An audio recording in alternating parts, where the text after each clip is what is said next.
was really blessed by some of the songs that we were singing this morning, because when I was thinking about what to tell you, the word faithfulness was the word that I thought about the most, the word that kept coming to mind. God's faithfulness to me, and how little faithfulness sometimes I've shown to him over the years, that he's been so faithful to me. I mean, my salvation is the best miracle that can happen. But it is the beginning of our journey, and it's been an interesting one, and a good one, a difficult one with high bits and low bits. One of the main things about that journey is I suffered for a long time. I've always suffered. I can only remember from childhood suffering from anxiety and fear. It's something I remember very distinctly as a child, and growing up into adulthood, and being very. It's a difficult thing to explain if you've not gone through that, but it's quite debilitating at times. When I got to adulthood, eventually I was diagnosed with anxiety-related OCD. It's a situation where you get anxious, so you have little sort of ways of controlling the environment around you. So if I told you that if I bought a soft drink in a shop, the only soft drink that I would buy was Pepsi Max, and it had to be in the right bottle. If they changed the bottle design, there was hassle, because that was just not good enough. Do you know what I mean? I couldn't cope with that. And peace, even after I was a Christian, came in quite short bursts, because it was created by me controlling everything around me. I needed to... I went for counselling once, and I came home and I was really cross. I was really angry, because I went to this counsellor and she said, well, this is what I think you've got. And I said, no, I haven't.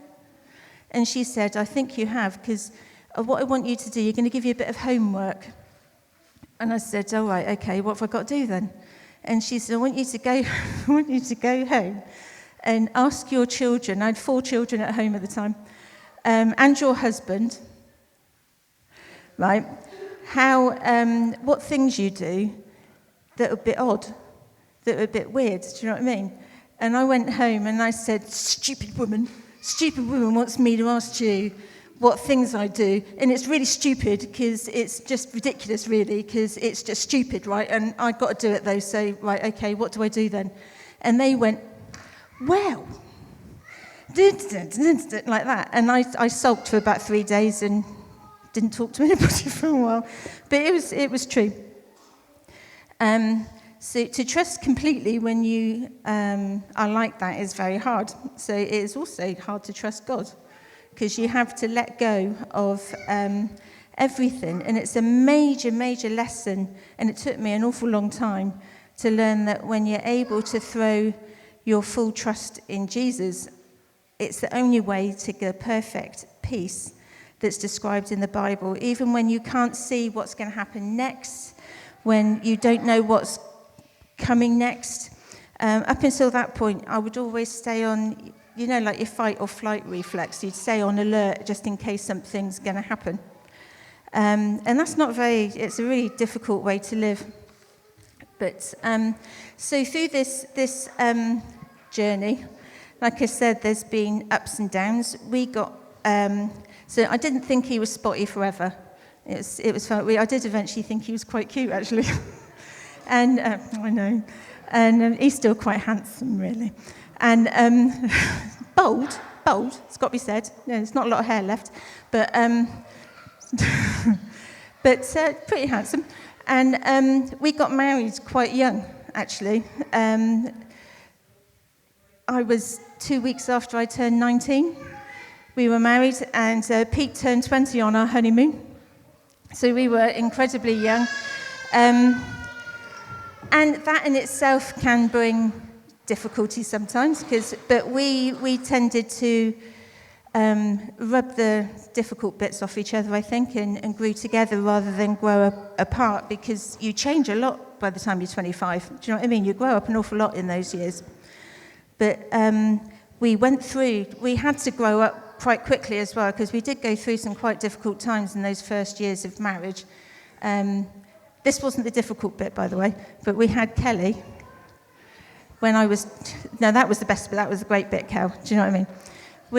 We had her when I was 20, and then when I was 21, we were pregnant again, but we lost that baby during pregnancy, unfortunately, which is obviously a tough situation to go through when you're only as young as that. And within a year after that, we were one of the thousands and thousands of people over the country who lost their house in the housing crisis. So we had those big things to deal with when we were still really, really quite young. And there were lots of lessons to be learnt in there. But Jesus was always faithful. We couldn't see the way forward. We could feel held up in prayer by our church and things, and that was amazing. And we couldn't see it at the time. It was through our 20s. There were some difficult bits, but his plans were always in operation. And looking back, that's easy to see. It's not easy to see at the time. When you're going through those things, it's not easy to see. But we were so blessed after that. We had 3 more very lovely children.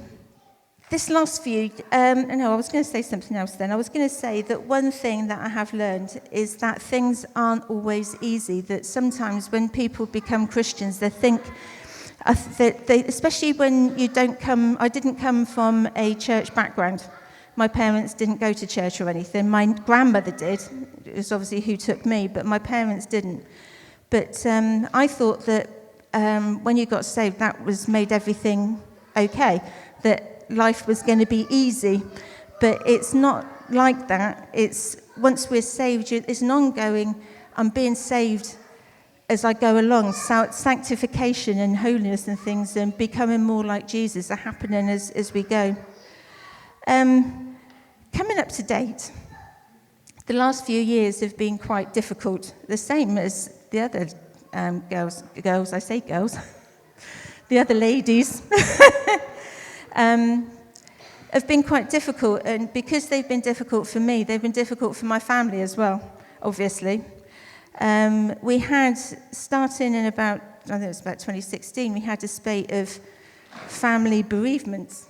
My mum was the youngest in her family, so by definition, all my cousins and my aunties are and she was a lot younger as well.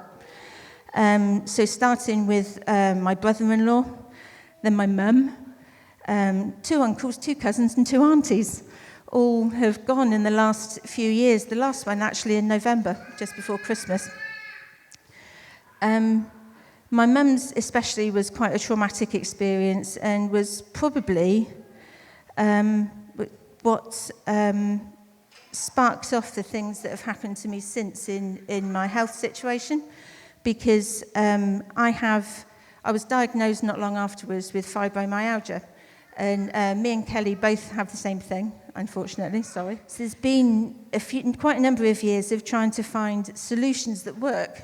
I mean, obviously prayer, that's an obvious first thing. But medication, sleeping too much, sleeping not enough, experience of pain, and there's lots of other issues that come along with it, like I a lot, if you notice, because there's a lot of cognitive things, memory, that type of things that's an issue. Pete, love him, has become a bit of a wife carer, to be honest. He's I wasn't going to say this one, but you know, when you realise something's not quite right, when you're in your room and you have to call your husband upstairs to come and help you put your underpants on, because you can't bend down and bend your leg at the same time. It's very difficult to get your underpants on in those situations, I've found. Do you know what I mean? Let alone your trousers and your socks. I can do it most of the time, but, you know. He helps me out of the bath. He makes me I'm poorly sandwich. There's a particular thing that I have when I'm feeling really rough, and it's the only thing I can face to eat, and he always knows what it is, and he makes it without me asking, which is very sweet. And doing his larger than his fair share of the washing, it's got to be said as well.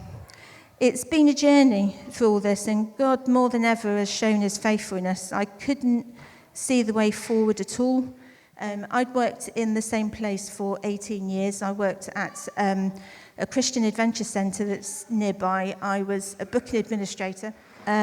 Because of memory and cognitive issues, it doesn't help in that situation of the job that I was doing. And to cut a long story short, because it was quite a process and took quite a length of time, my contract was terminated for health issues. That was the reasons given. They were concerned about my health and mental well-being. It felt like everything was being plucked away, like because of the whole thing that was happening. All of my normality was changing. There was lots of things. I wasn't working for the first time in 20 years. I've had to apply for things that I've never had to apply for before because I've always either been at home with the children or worked. And it's been a ongoing difficulty of trying to come to terms with the way things have been. All the way through, I couldn't understand what was happening. I couldn't process it very easily, or understand what that would be next for me. But I knew through it all, God was in charge, that his plans were way better than mine. He's proved that through every other difficult time I'd had before. So I knew that he would do that again. I heard a preach once, it's brilliant, and it was talking about how Jacob, I think it was Jacob, was leaning on his staff when he was praying for his sons. Is that right? Am I getting that right? And it was saying that when they had a staff like that, what they would use it for, they would make a mark on it when a significant thing happened in their life that God had shown up for. Do you know what I mean? That he delivered them from, or some difficulty they'd gone through and God had done something, and they would make a mark on the staff. So when he was leaning on his staff, he was leaning on all those things that had happened to them in their lives that God had been there for them in. So all those experiences, like David being able to say, I can face Goliath because I've beaten the bear and I beat the lion when I was defending my sheep, so I can face this giant. And it was a bit like that. So I knew he was ultimately in control. I knew he can heal me completely. I've got no issue believing that at all. I've had healing within a particular pain that I've had. When we were on holiday. We were on holiday with some of our buds, and 3 or 4 days before we came home, I get this pain in my ribs, and it's pretty debilitating. It's quite painful, and it usually lasts for 4 or 5 days sometimes. And I got it on the 3rd or 4th day before coming home, and I thought, oh, great, this is me stuffed for the rest of my holiday. This is great. So the guys prayed for me, and the next morning I woke up, pain gone. So it was fab. I don't know what the next step is. At the moment, it includes some possible surgery because I've got some nerves that are impinged in my neck and my elbow. And I'm having to learn to do a lot of the things I am involved in kids' work here and stuff like that, slightly differently so that I can carry on doing it and not have to give those things up. But one thing I will say to finish is that it's all small. Anything I've been through is small compared to the blessings that God's placed in our lives. I've got a loving husband, I've got a wonderful family, I've got friends in the church. And the promise that we've all got of no more pain, no more sorrow, no more sin, no more crying when he comes back and it's all made perfect again.